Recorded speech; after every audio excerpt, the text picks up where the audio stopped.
गुरुदेव शरण में लीन रहे, निर्भीक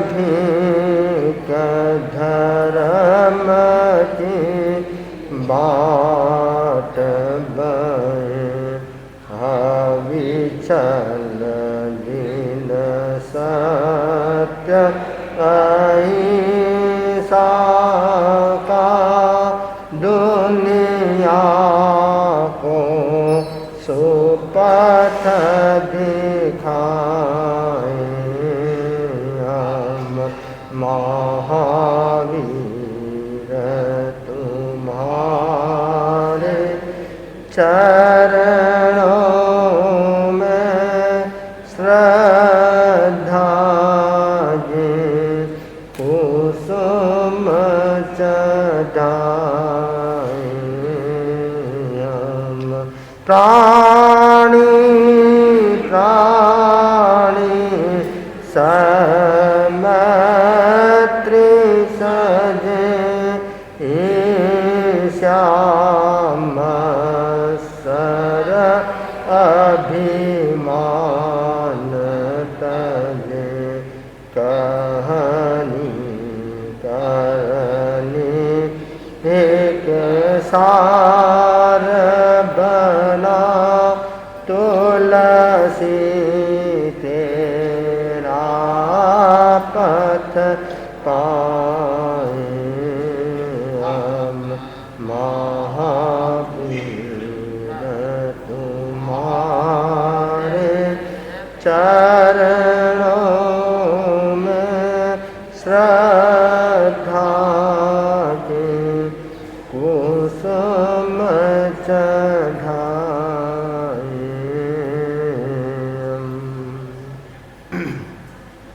अनंतरम दास ठाकुर धाम युग प्रधान महातपस्वी आचार्य श्री महाश्रमण जी के पावन चरणों में कोटि कोटि वंदन। श्रद्धेय मुनिश्री के पावन चरणों में भावरा वंदन। उपस्थित समस्त श्रावक श्रावक, आगम गाथा में कहा गया है, कहम चरे कहम चिट्ठे, कह मासे कहम सये, कहम भुंजंतो भासंतो, पावम कम्मम न बंदई। जयम चरे जयम चिट्ठे, जय मासे जयम सये, जयम भुंजंतो भासंतो, पावम कम्मम न बंधई। आगमकार ने गाथाओं में कहा है, गुरु ने शिष्य को संबोध दिया कि अयत्ना पूर्वक नहीं चलना चाहिए, जिससे त्रस्त स्थावर प्राणियों की हिंसा हो।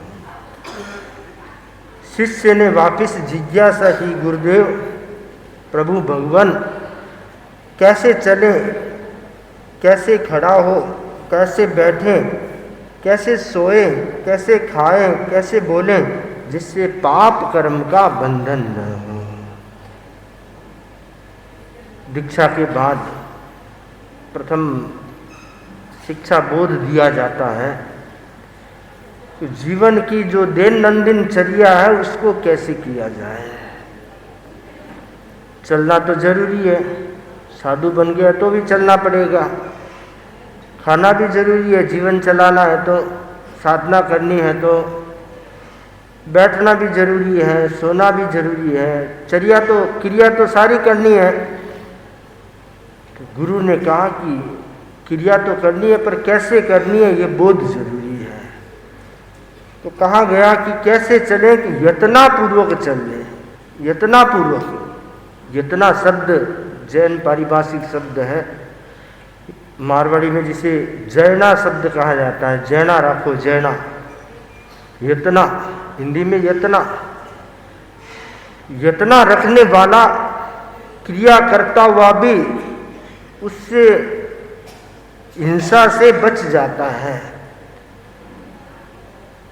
साधु के लिए चलना तो क्रिया समिति पूर्वक चलना है, देख देख कर चलना है। गृहस्थ के लिए तो वैसा नियम नहीं है।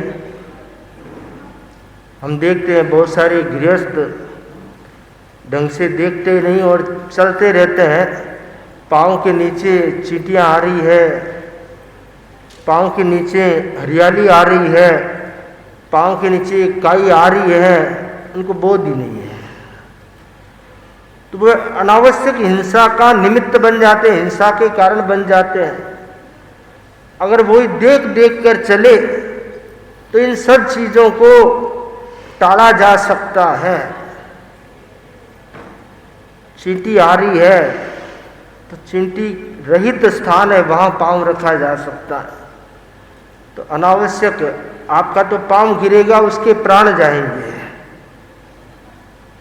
तो चींटियों की हिंसा से बचा जा सकता है। यतना दिमाग में यतना रहे तो अहिंसा दया का पालन हो सकता है। साधु के लिए बहुत सारे नियम हैं चलने के संदर्भ में। जो अस्थिर कोई वस्तु रखी हुई है तो उस पर पाँव नहीं रखना होता है सामान्यतया। कई बार हम देखते हैं लोग क्या करते हैं, थोड़ा सा कीचड़ और है तो वहाँ पर पत्थर रख देते हैं, ईंटें रख देते हैं कि महाराज इस पे पाँव रख के आ जाओ। पर जो वस्तु चलाचल है, पाँव रखने से हिलती है, वहाँ पर सामान्यतः पाँव नहीं रखना चाहिए। क्यों? कि उसके नीचे जीव जंतु हो सकते हैं और जहाँ आर्द्र भूमि होती है, गीलापन होता है, वहाँ जीवोत्पत्ति बहुत जल्दी होती है। और जहाँ थोड़ा सुरक्षित स्थान होता है तो कुंथ आदि छोटे छोटे जीव, क्षुद्र प्राणी वहाँ उत्पन्न हो जाते हैं। और उस पर पाँव रखा तो उसके नीचे बेचारे जीव जंतु मर जाएंगे। और वह भूमि प्रतिलेखित नहीं की जा सकती, प्रतिलेखना नहीं की जा सकती उस स्थान का। ईंट के नीचे क्या है वो तो देखा नहीं जाता, तो उसके नीचे रहे हुए जीवों की हिंसा की संभावना रहती है। इसलिए कहा देख देख कर चलना, जो स्थान दिखलाई दे वहां पांव रखना, जीव रहित स्थान पर पांव रखना, जहां हरियाली नहीं है, जहां पर जीवों का उपद्रव नहीं है, ऐसे जीव रहित स्थान पर पांव रखना। रास्ते में गोबर पड़ा है तो गोबर पर पांव रख दिया, पांव नहीं रखना है। गोबर के अंदर भी जीव जंतु हो सकते हैं, तो देख कर पांव रखने वाला जीवों की यतना पालता है, जीवों की दया पालता है। काई होती है, काई में अनंत काय जीव होते हैं, अनंत जीव होते हैं। जैसे जमीकंद में अनंत जीव होते हैं, वैसे काई भी अनंत जीवों वाली होती है। तो काई पर पांव रखना साधु के लिए कल्पनीय नहीं है। गोचरी के लिए जाए, काई पर पांव रख के जाए तो वह सदोष हो जाता है। तो काई मुक्त स्थान होता है, वहाँ से जाया जा सकता है, और काई युक्त जो स्थान है वहाँ का परिवर्जन करना चाहिए। ऐसे ही सचित्त जल पड़ा है तो सचित्त जल में पांव रख करके नहीं जाना है, सामान्य विधि है। ऐसे तो मार्ग नहीं होने पर नदी के पानी लगाकर नदी या बरसाती नाला आदि पार करने की आज्ञा भगवान की आज्ञा है, विधि उसकी विधि के अनुसार भगवान की आज्ञा है। परंतु यतना के लिए जब चाहे जहाँ चाहे वैसा नहीं कर सकते। यतना पालन के लिए जहाँ पर विकल्प हो तो विकल्प का उपयोग करना, निर्वध्य भूमि जहाँ हो उसका उपयोग करना चाहिए। अगर कदाचित उपयोग कर लिया गया तो उसका फिर प्रायश्चित ग्रहणीय होता है, प्रायश्चित करना होता है, क्योंकि और कोई मार्ग नहीं है और जाना आवश्यक है, तो जीव हिंसा हुई उसका प्रायश्चित ग्रहण करने। तो कैसे चलें? यतना पूर्वक चलें। गुरु ने कहा यतना पूर्वक चलो, चलने की मनाही नहीं है, परंतु यतना पूर्वक चलना है। कितनी दूर देखना है? युग प्रमाण भूमि देखना है, युग प्रमाण भूमि। पुराने जमाने में बैलगाड़ी का जुआ होता था, तो उस जुए जितनी दूरी, या यूँ कहें कि अपने शरीर प्रमाण दूरी, शरीर जितनी आगे दूरी भूमि का प्रतिलेखन करते हुए चलते जाए, देखते जाए और चलते जाए। दौड़ना नहीं है, दौड़ेगा तो इरिया समिति नहीं देख पाएगा। साधु के लिए कहा है कि इरिया समिति देखते हुए चलना है, भागना नहीं है। अगर भागोगे तो इरिया समिति नहीं देखी तो जीव हिंसा हो सकती है। जीव हिंसा नहीं भी हुई है तो भी उन्हें हिंसा का दोष लग सकता है। क्यों? प्रमाद का दोष तो लगेगा ही। प्रमाद किया उन्होंने, प्रतिलेखन नहीं किया भूमि का, तो प्रमाद का दोष लग जाता है। तो ये कुछ नियम, ऐसे कुछ और नियम भी हो सकते हैं तो चलने संबंधी है। वैसे ही गुरु ने कहा यत्नापूर्वक खड़ा होना चाहिए। खड़ा होना है तो वह भी यत्नापूर्वक खड़ा होना है। ऐसी जगह नहीं खड़ा होना है जहाँ पर जीव हिंसा की संभावना हो। ऐसे बाग बगीचे, ऐसे उपवन जहाँ पर खड़े होने पर डालियाँ शरीर को छूती हो, सिर को छूती हो, कंधे के छूती हो, वैसे स्थान पर खड़े नहीं होना है। क्यों? जीव थोड़ा सा शरीर के हलन चलन से वनस्पतिकाय के जीवों की विराधना या अजैना हो सकती है। ऐसे स्थान पर नहीं खड़ा होना है जहाँ पर फिसलन हो, बहुत ज़्यादा फिसलन हो। फिसलन होने से वहाँ खड़े रहने से, चलने से गिर सकते हो, और गिरने से संयम की विराधना हो सकती है, जीवों की विराधना हो सकती है। ऐसे स्थान पर नहीं खड़ा होना है जो संकित स्थान हो, जहाँ पर लोग शंका की दृष्टि से देखें कि ये साधु यहाँ क्यों खड़ा है, इस प्रकार शंका की दृष्टि से देखें, ऐसे स्थान पर नहीं खड़ा होना है। जो निर्वध्य स्थान है, जो असंकित स्थान है, वैसे स्थान पर खड़ा होना चाहिए। तीसरी बात गई कैसे बैठे। बैठने की भी अपनी विधा है। साधु को सीधा जमीन पर नहीं बैठना है, भूमि का प्रतिलेखन कर उस पर कंबल बिछा करके, आसन बिछा कर बैठना चाहिए। आसन बिछाने का अपना महत्व है, क्योंकि वर्तमान में तो बहुत पक्के आंगन हो गए हैं। पुराने ज़माने में कच्चे आंगन हुआ करते थे, गोबर के आंगन हुआ करते थे। अगर सीधा आंगन पर बैठने से हमारे शरीर की उष्मा, गर्मी है, वो नीचे जाती है, और नीचे आंगन से थोड़ा नीचे पृथ्वी काय के जीव हो सकते हैं, तो हमारी उष्मा से उन जीवों को तकलीफ हो सकती है। तो इस दृष्टि से भी कहा गया है कि सीधा आंगन पर नहीं बैठना चाहिए, आसन बिछाकर बैठने का प्रयास करना चाहिए। वस्त्र बिछाकर, कंबल बिछाकर, आसन बिछाकर बैठना चाहिए, जिससे हिंसा ना हो। दूसरी बात है कि अगर व्यवहारिक दृष्टि से देखें, आसन बिछाकर बैठेंगे तो कपड़े खराब नहीं होंगे। अगर जगह प्रदूषित है, धूल मिट्टी से भरी हुई है, तो वस्त्र व धूल मिट्टी वस्त्र की लग सकती है। और प्रमार्जन करना जरूरी है। एक है प्रतिलेखन करना और दूसरा प्रमार्जन करना। प्रतिलेखन यानी देखना, कोई जीव जंतु तो नहीं है। प्रमार्जन वहाँ की रज का हरण करना, वहाँ कोई धूल मिट्टी है या कोई सूक्ष्म जीव ऐसे होते हैं जो चलने पर ही पता चलते हैं। नहीं चलते हैं तो ऐसे लगता है मिट्टी के कारण है या कोई कचरा पड़ा है, पर चलते हैं तो पता चलता है अरे ये तो जीव है।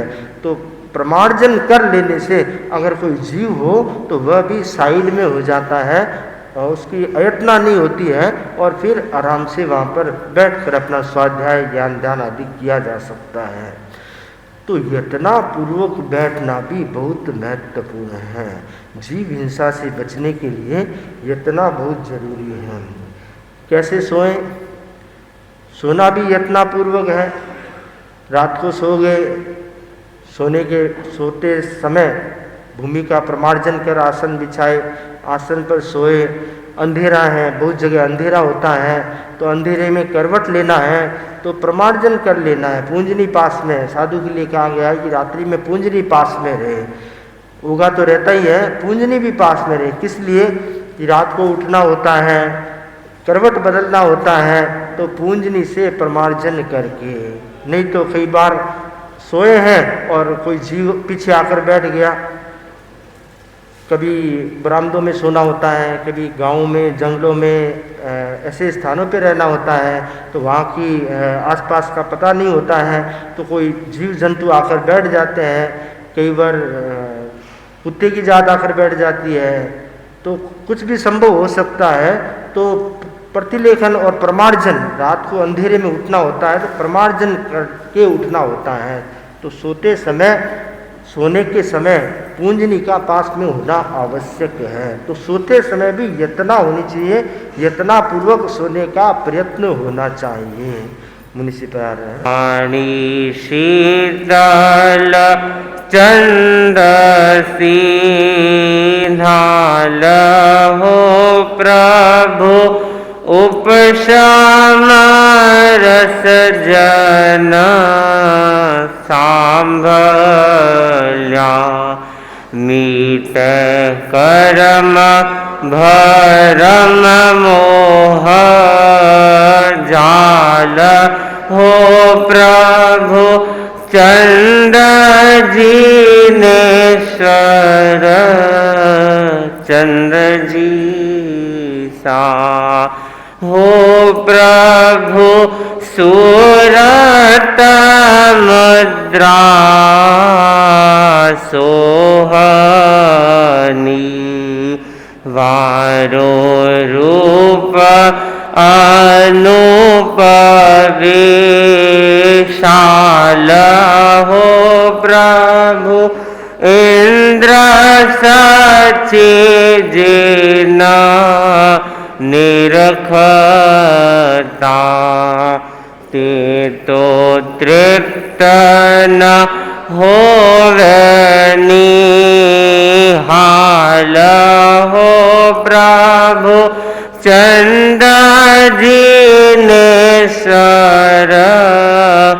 चंद जी सा आहो वीतराग प्रभु तू सही तुम ध्यान ध्यावे चित्त रोक हो प्रभु तुम तुल्य ते होवे ध्यान स्यो मन पाया परम संतोष हो प्रभु चंद जीनेश्वर चंद जी हो प्रभु लीना पान तुम ध्याविया पान इंद्रा दिक्नी रिद्धि हो बलि विविधा भोग सुख संपदा लहे आमो सही आदि लब्धि हो प्रभु चंद जीनेश्वर चंद जी सा हो प्रभु नरेंद्र पद पाम सही चरण सहित ध्यान तन मन हो प्रभु अहनंद पद पाम बलि किया निश्चल थारो भजन हो प्रभु चंद जीनेश्वर चंद जी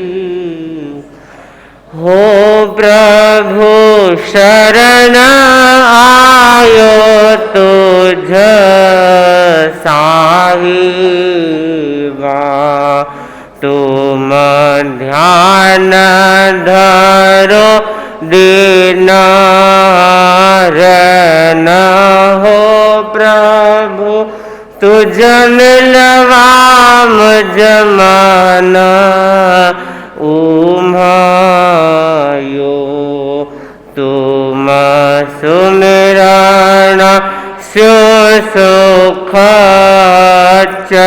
न हो प्रभु चंद्र जिनेश्वर चंद्र जी हो प्रभु संवत 19 भाद्र सुदी 13 न बुधवार हो प्रभु चंदा जिनेश्वर समरिया हुओ आनंद हर्ष अपार हो प्रभु चंदा जिनेश्वर चंद्र जी सा।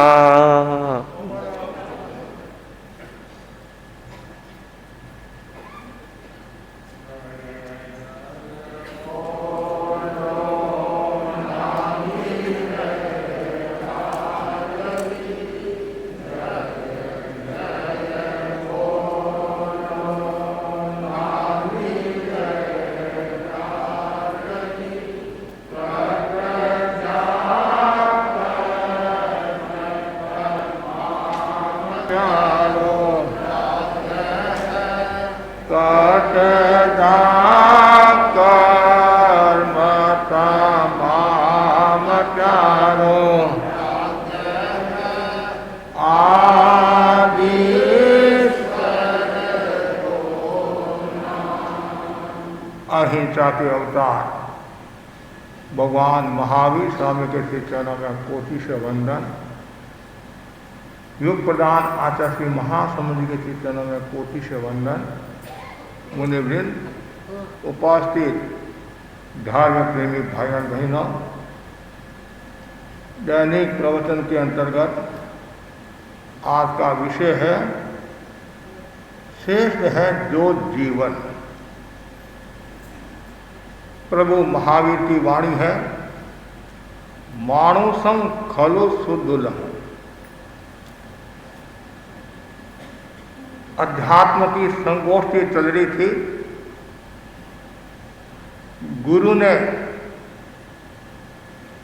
शिष्यों से प्रश्न किया, श्रेष्ठ जीवन किसका होता है? शिष्य ने कहा, इंद्र का जीवन श्रेष्ठ होता है। किसी ने कहा चक्रवर्ती का जीवन श्रेष्ठ होता है।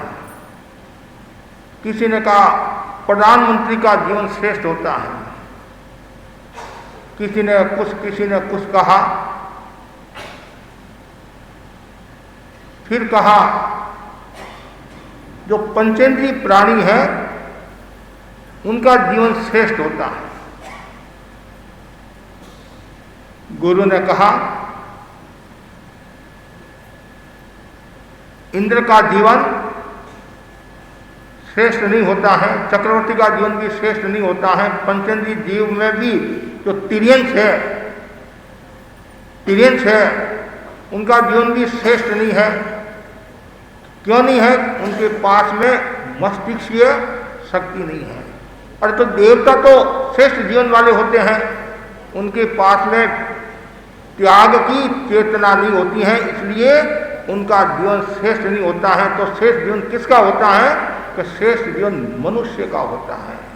कारण मनुष्य के पास में त्याग है, संयम है, विवेक है और मस्तिष्कीय ज्ञान है। यह हर किसी के पास में नहीं होता है, इसलिए मनुष्य के जीवन को श्रेष्ठ जीवन बताया गया है। सभी शिष्यों ने बद्धांजलि पूर्वक वंदना की। गुरुदेव, आपने हमारे को अच्छा मार्गदर्शन दिया। तो कहने का तात्पर्य यह है कि इस दुनिया में अनंत अनंत प्राणी है, एकंद्री से लेकर पंचेंद्री तक। उनमें एक जो महत्वपूर्ण जो प्राणी है वह कौन सा है? मनुष्य है। मनुष्य के पास में दिमाग है, मनुष्य के पास में चिंतन है, मनुष्य के पास में सब कुछ है, क्या नहीं है। मनुष्य है ऊंचाई की ओर भी जा सकता है, निचाई की भी ओर जा सकता है, लेकिन आज हमें निचाई की ओर की बात नहीं करना है, श्रेष्ठ जीवन की बात करना है। तो पहले हमें यह समझना होगा कि मनुष्य किसको कहा गया है।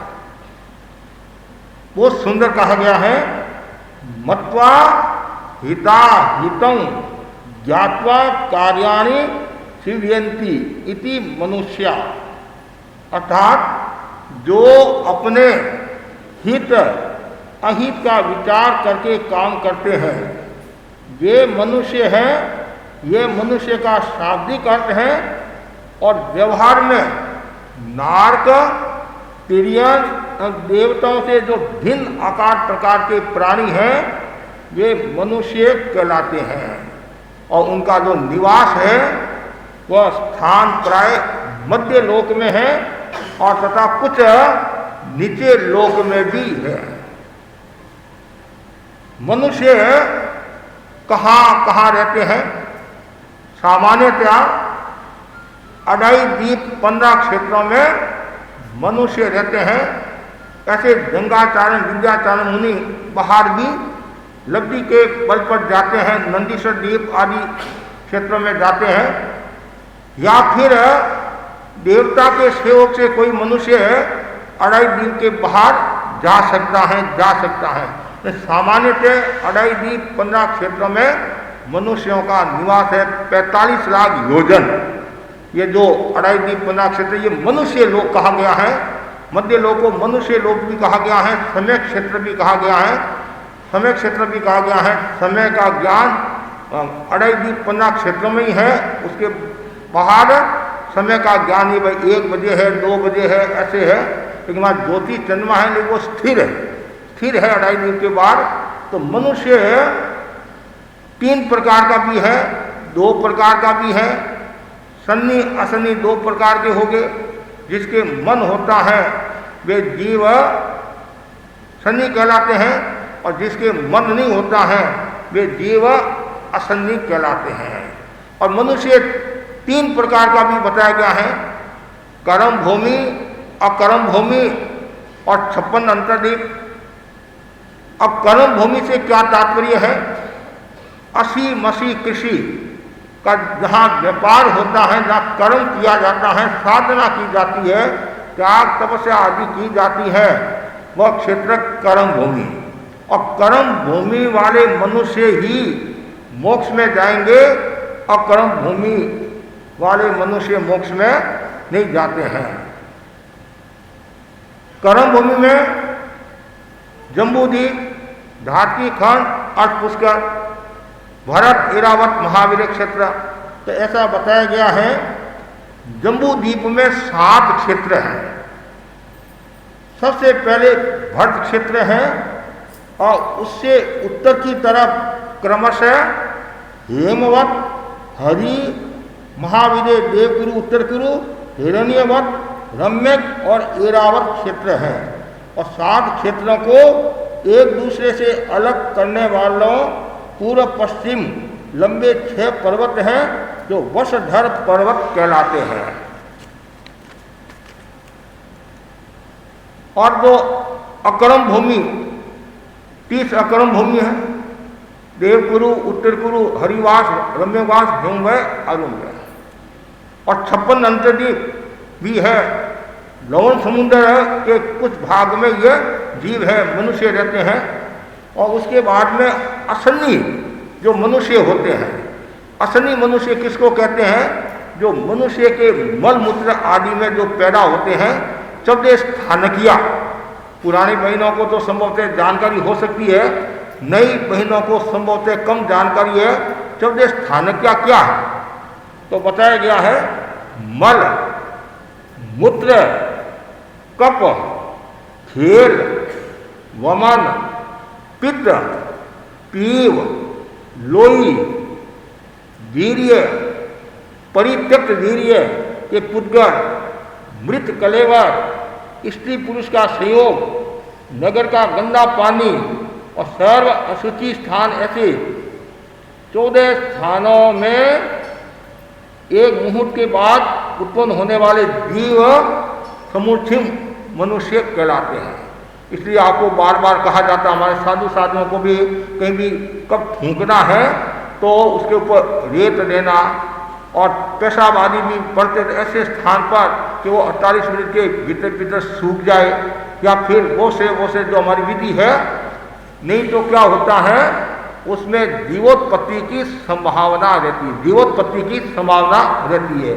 जैसे यहाँ शरीर में खून आ गया मेरे, तो शरीर के संलग्न है, उसमें जीवोत्पत्ति नहीं होती है, जीवोत्पत्ति नहीं होती है, वो खून नीचे गिर जाता है तो 48 मिनट के बाद में जीव पैदा होने की संभावना रहती है।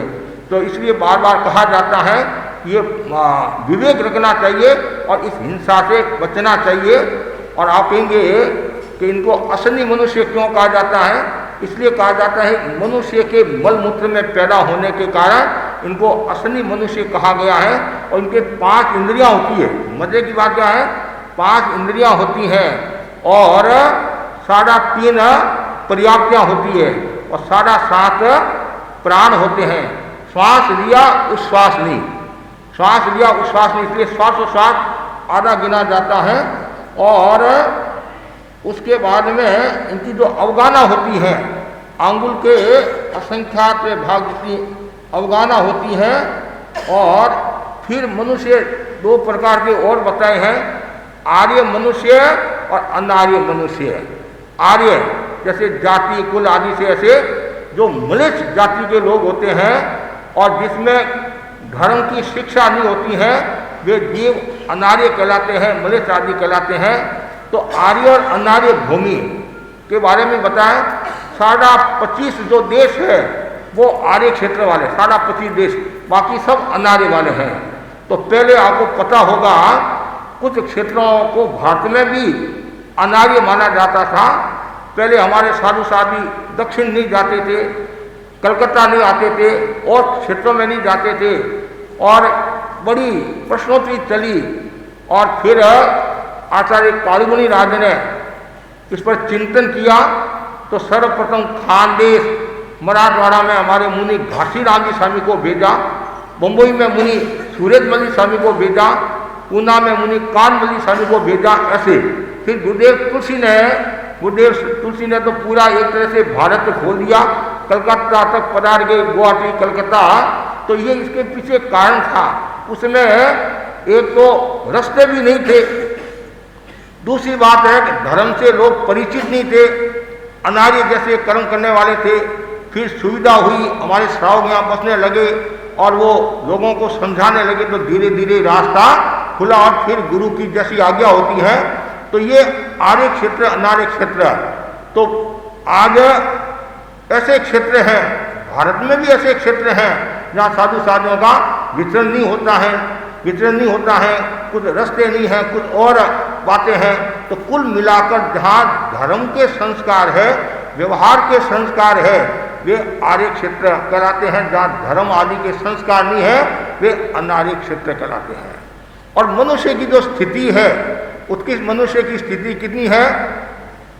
योगली की अपेक्षा से 3 पलियोपम की, योगली की अपेक्षा से 3 पलियोपम की है। और ऐसे सामान्य मनुष्य की जो है, जैसे नाभि भी योगलिक थे और मरुदेवा माता योगलिक नहीं थी। तो नाभि तक आगे के जो मतलब सब जीव योगलिक अवस्था में थे। और जो योगलिक होता है वे पंचम गुणस्थान के धनी नहीं होते हैं, वे साधु नहीं बन सकते हैं और मोक्ष में नहीं जा सकते हैं, वे देवलोक में जा सकते हैं। देवलोक में क्यों जा सकते हैं? अल्प इच्छा, अल्प वासना, अल्प कामना, पर अल्प होने के कारण, सहज धर्मा होने के कारण, ऐसे बोल दो मतलब त्याग नहीं है, सहज प्रकृति होने के कारण वो मरकर देवलोक में जाते हैं। तो नाभि राजा है, वो नाभि राजा देवलोक में गए। क्यों? वो योगलिक थे। ऐसे तो दोनों युगल के रूप में पैदा हुए, नाभि के बाद में वो काल समाप्त हो गया, इसलिए मरुदेवा माता का जो आयुष्य था वो 1 करोड़ पूर्व से कम था, 1 करोड़ पूर्व से कम था। और नाभि का ज्यादा था। जो ज्यादा होता है वो योगलिक, वो मोक्ष नहीं जाता है। जो कम होता है 1 करोड़ पुरुष से कम होता है वह जीव मोक्ष जाने की योग्यता रखता है या जा सकता है। तो ये भी ध्यान में रखने की बात है। तो जो योगलिक होते हैं, अब मरुदेवा के बाद में फिर ऋषभ भगवान हुए और उसके बाद में फिर दीक्षाएं, केवल ज्ञान और मोक्ष, तीर्थंकर आदि की परंपरा। तो ये भी महत्वपूर्ण बात है कि मनुष्य का जो आयुष्य है, योगलिक मनुष्य की अपेक्षा से तो 3 प्रलोकों का उत्कृष्ट आयुष्य है। और ऐसे अभी अलग अलग, जैसे पहले आरे की जो स्थिति है वो 4 करोड़ और दूसरे आरे की 3 करोड़ की, तीसरे आरे की 2 करोड़ की, चौथे आरे की 1 करोड़ में 42,000 वर्ष और 5वें आरे की 21,000 और छठे आरे की 21,000। ये तो स्थिति है। और आयुष्य है वो जो मैंने आपको बताया 1 करोड़ पूरे से ज़्यादा और फिर धीरे धीरे कम होता जाता है। और छठे आरे के अंत में लास्ट में कितना 16 वर्ष का, प्रारंभ में 20, बाद में 16 वर्ष का आयुष्य रहता है। और मजे की बात यह है 5-6 वर्ष की उम्र में वो माता पिता हो जाते हैं। और भी क्यों, धीरे धीरे उनका संघनन कम होता जाता है। तो ये धरती का भी प्रभाव, गुरुत्वाकर्षण, धरती का, जमीन आदि का प्रभाव होता है। और ये अवसर्पणी काल है, इसलिए विकास से विनाश की ओर जाता है जीव, और उस सर्पणी काल में विनाश से विकास की ओर जाता है। तो मनुष्य जो है वो विकासशील प्राणी भी है और विनाशशील प्राणी भी है।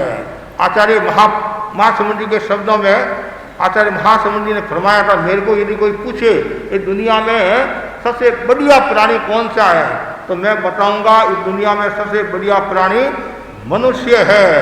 और मेरे को पूछे कि दुनिया में सबसे घटिया प्राणी कौन सा है, मनुष्य है। बढ़िया भी मनुष्य है, घटिया भी मनुष्य है। मनुष्य इतनी कैपेसिटी रखता है वो साथी नाती में भी जा सकता है, स्त्री नहीं जा सकती है। मनुष्य साथी नाती तक भी जा सकता है और मनुष्य मोक्ष तक भी जा सकता है। और इस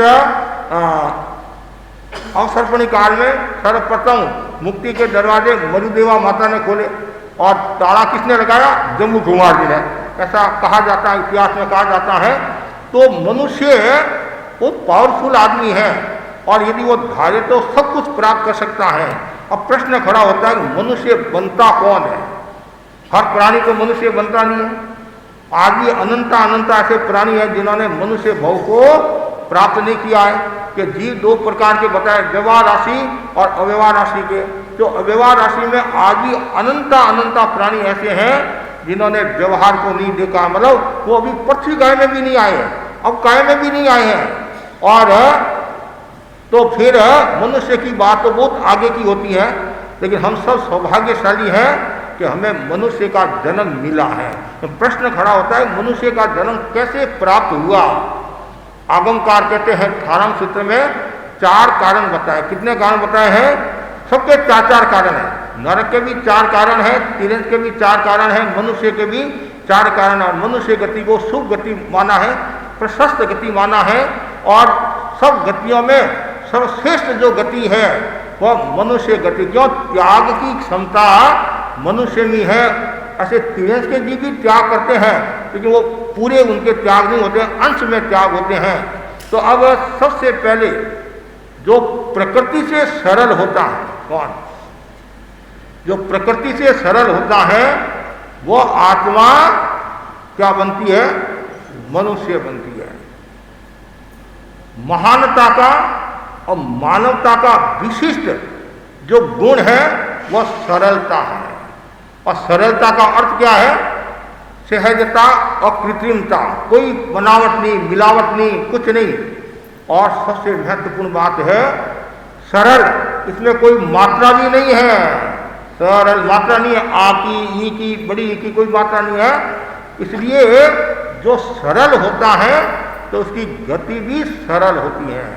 जैन दर्शन के अनुसार एक शब्द है अंतराल गति।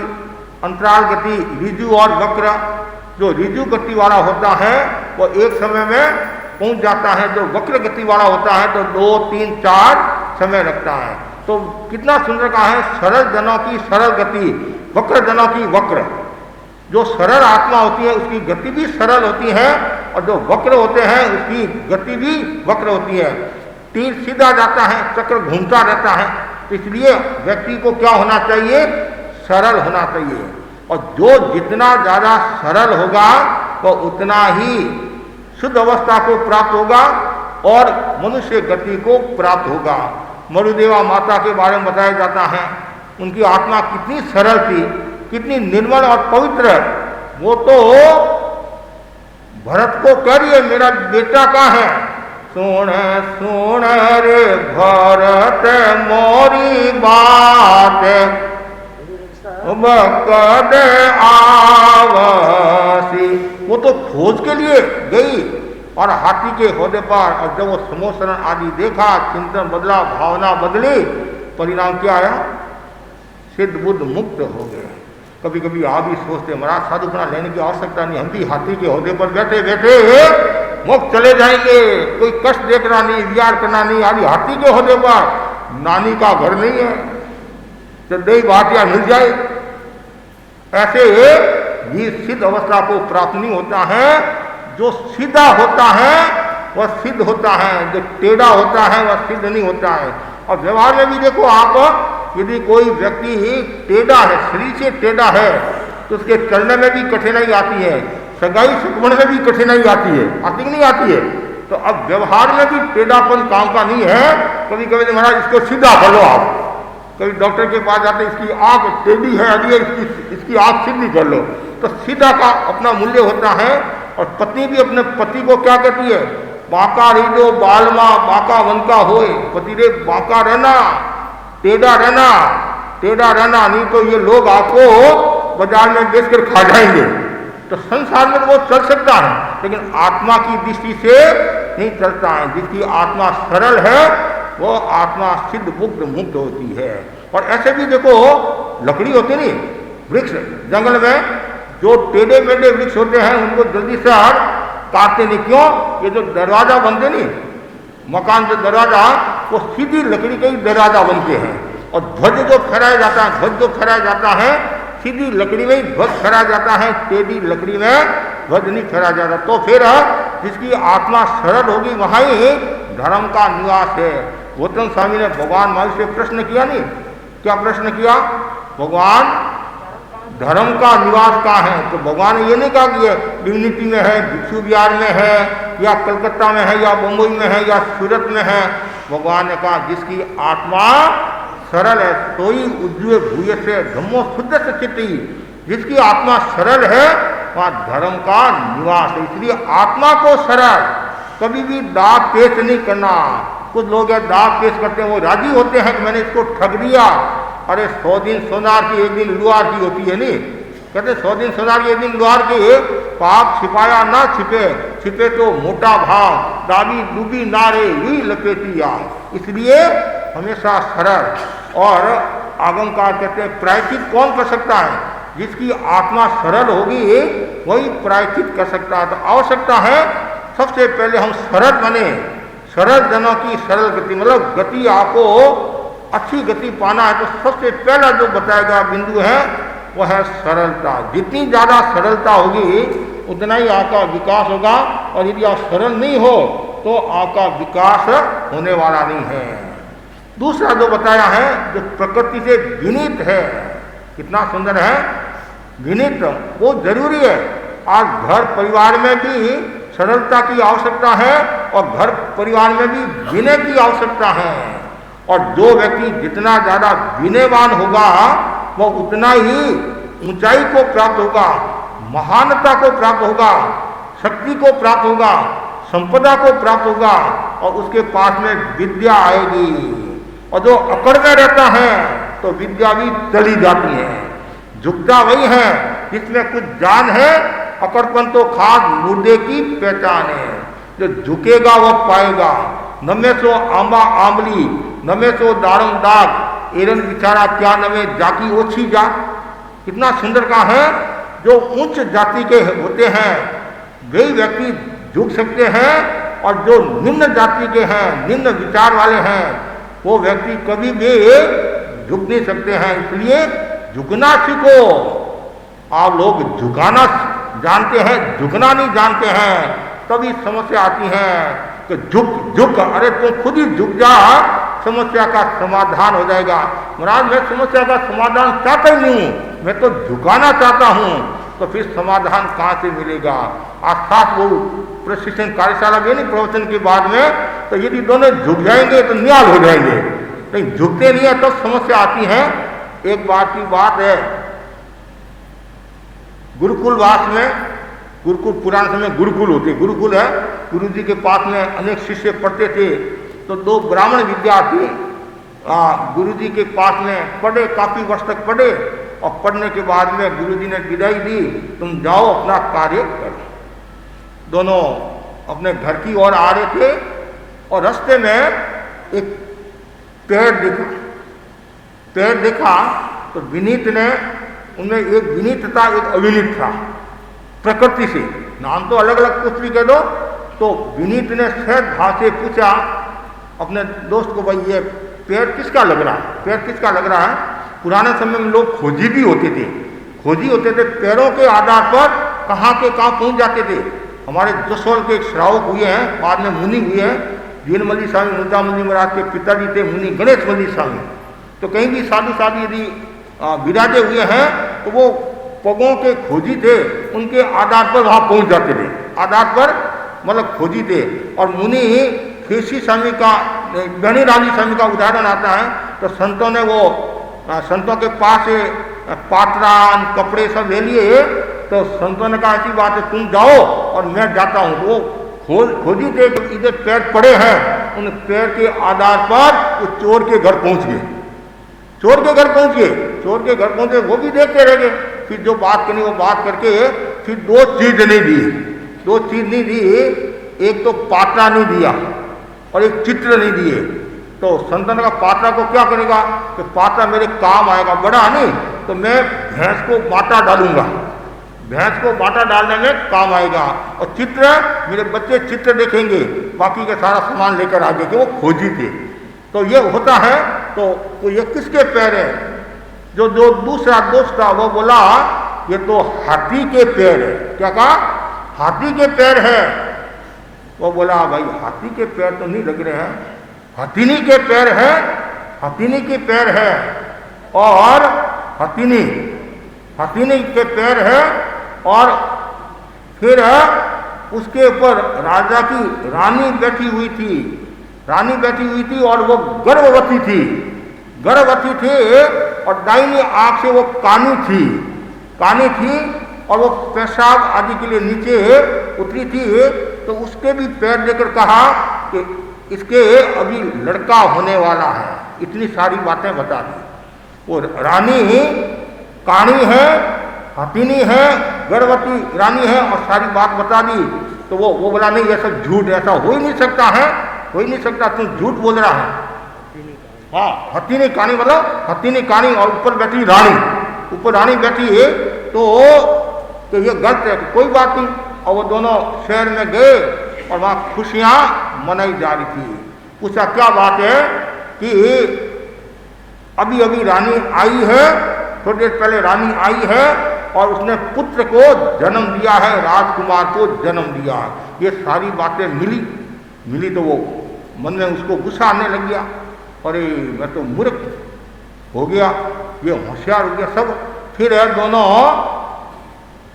तालाब की जो पहाड़ है, दोनों पहाड़ पर आए और आकर बैठे, भोजन आदि करके बैठे। इतने में एक बुढ़िया पानी लेने के लिए आई हुई थी और जैसी बुढ़िया ने इन दोनों को देखा, भाई ये कोई ज्योतिषी लग रहे, ज्ञानी लग रहे हैं, तिलक छापा किया हुआ होता है तो सामान्य थे कोई पंडित जी होंगे, ऐसा होगा, ये होगा।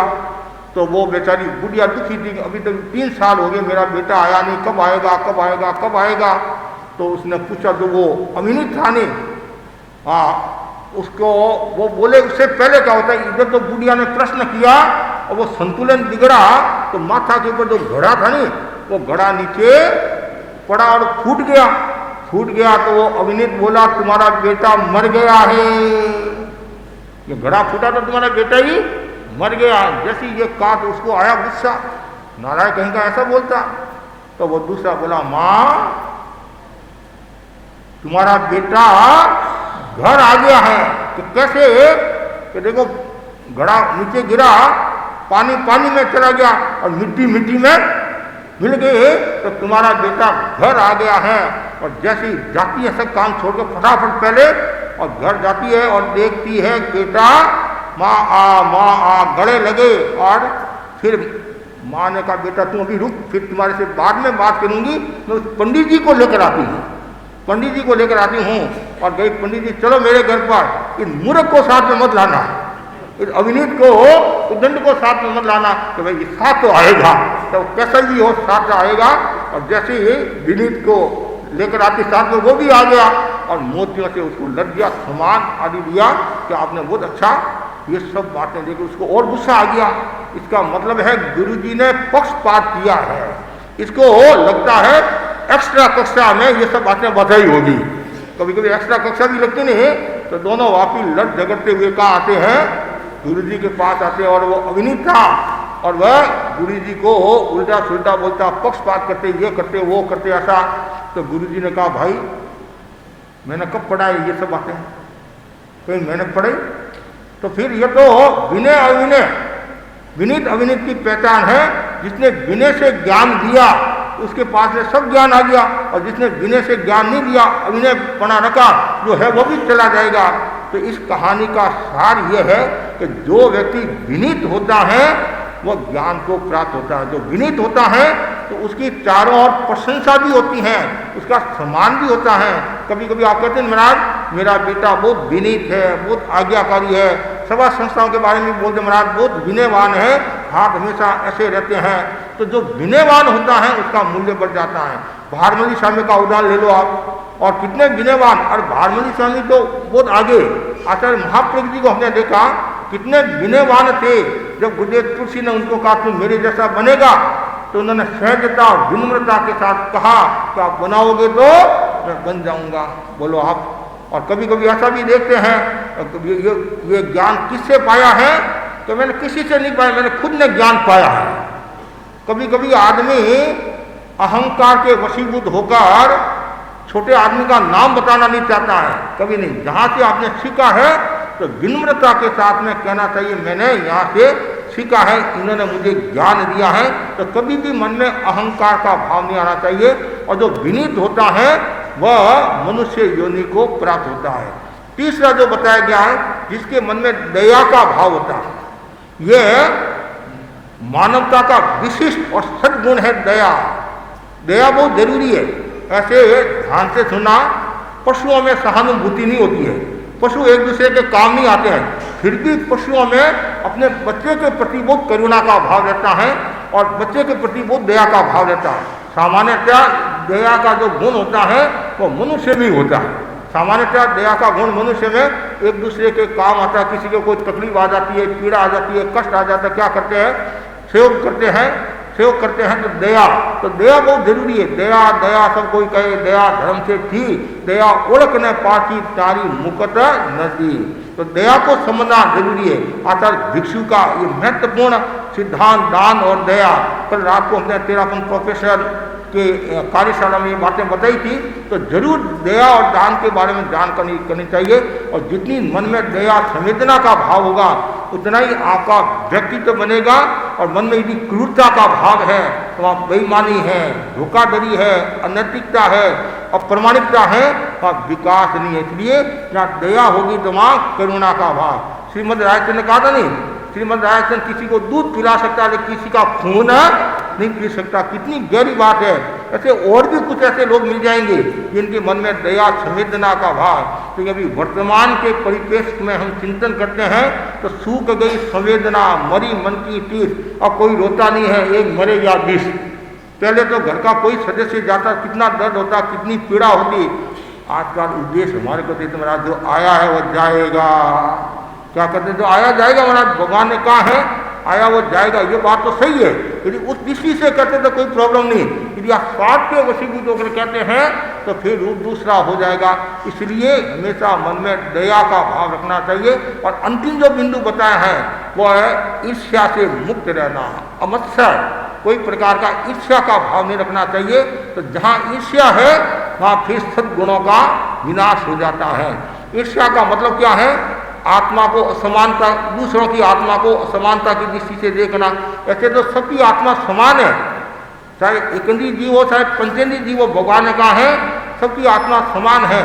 जीव छोटा बड़ा हो सकता है, एक इंद्रिय वाला भी हो सकता है, 5 इंद्रिय वाला हो सकता है, लेकिन व्यक्ति के मन में ये असमानता क्यों? गुणों को लेकर भी आ जाती है, धन को लेकर भी आ जाती है, प्रतिष्ठा को लेकर भी आ जाती हैं, कभी कभी छोटी छोटी बातों को लेकर भी ईर्ष्या आ जाती है। तो जहाँ ईर्ष्या है वहाँ फिर मनुष्य गति नहीं है। जहाँ ईर्ष्या नहीं है मतलब मन में प्रमोद भावना, कितना सुंदर का प्रमोद भावना जरूरी है। मोहनलाल जी स्वामी फरमाते थे फूल इतने बिखरे पड़े हैं कोई चुनने वाला नहीं, और कांटों की शिकायत दुनिया में हर शख्स के पास है। तो आवश्यकता है हम दूसरों के गुण दृष्टि, जैसे कहते नहीं, एक दुर्योधन की दृष्टि होती है और एक युधिष्ठिर की दृष्टि होती है। दुर्योधन की जो दृष्टि होती है तो वो तो अवगुण निकालता है, और युधिष्ठिर की दृष्टि होती है वो गुण निकालता है, गुण निकालता है। श्री कृष्ण महाराज जा रहे थे, श्री कृष्ण महाराज जा रहे थे तो बीच में कुतिया मरा हुआ पड़ा था, और तो सब नाक बंद करके भाग रहे हैं, लेकिन वो वहाँ खड़े, अरे जल्दी करो दुर्गंध आ रही है, कि नहीं इसकी नाक कितने सुंदर है। तो आदमी हमेशा कभी कभी बुराई में भी अच्छा ही ढूंढता है और हमेशा सद्गुण की बात करता है, प्रमोद भावना। तो जहाँ प्रमोद भावना होती है वहाँ विकास। दुर्योधन कहता है मेरे को एक भी सज्जन आदमी नहीं मिला, और युधिष्ठिर कहता है मेरे को एक भी दुर्जन आदमी नहीं मिला। एक भी दुर्जन, इसका मतलब क्या हुआ? पर दृष्टिकोण का फर्क पड़ता है। जैसी आपकी दृष्टि होगी वैसी सृष्टि का निर्माण हो जाएगा। इसलिए हमेशा मन में प्रमोद भावना। तो ये मनुष्य जीवन श्रेष्ठ इसलिए है कि इनके पास में विवेक है, संयम है, त्याग है, मस्तिष्कीय शक्ति है, अनासक्त का भाव है, और भी खूब मनुष्य में विशेषता है। और जो धर्म आराधना पूर्ण रूप से करने वाला मनुष्य है, इसलिए हमें मनुष्य का जन्म प्राप्त हुआ है। बुद्धे तुलसी के शब्दों में 3 दुर्लभ बातें हमें प्राप्त हुई है, मनुष्य जीवन, जिन शासन और तेरापन धर्म संग। तो हमें ऐसे गुरु मिले हैं और उनकी सन्निधि में रहकर आत्मा की आराधना करना, और उनके जो शिष्य हैं उनकी सन्निधि में रहकर आत्मा का कल्याण करना, और प्रवचन आदि के द्वारा जीवन को सफल बनाना, जीवन को श्रेष्ठ बनाना। इसी आशा के साथ ओम।